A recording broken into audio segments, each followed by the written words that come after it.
Elizabeth, bakit ba gustong-gusto mo akong ayusin? Di ba ganun naman ang magkapatid? Love and hate ang relationship. Actually, may pinapagawa sa akin si Dad. Gusto mo bang malaman kung ano yun? No. Ang gusto kong malaman is kung bakit napakadali sa'yong sumunod sa mga utos ni Dad. Na parang baliwala sa'yo na tuluyang mapasama ang pamilyang to. It's simple. Because I am my father's daughter. Siguro panahon na para aminin mo sa sarili mo na hindi mo deserve ang pagmamahal ni Dad. At nagkamali siya ng piniling pamilya.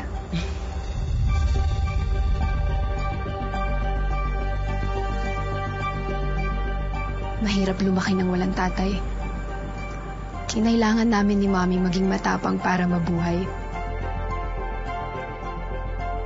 Nangako ako sa sarili ko na hindi ako magiging biktima. Dahil nasa dugo ko ang pagiging Balmores. And that makes me the better Balmores daughter. Walang documents, walang ating santa-santahang makakakontra nun.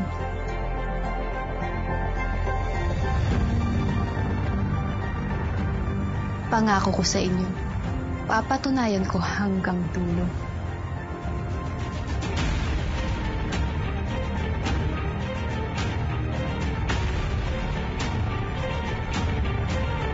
Jay Caparas, lumuhod ka sa lupa.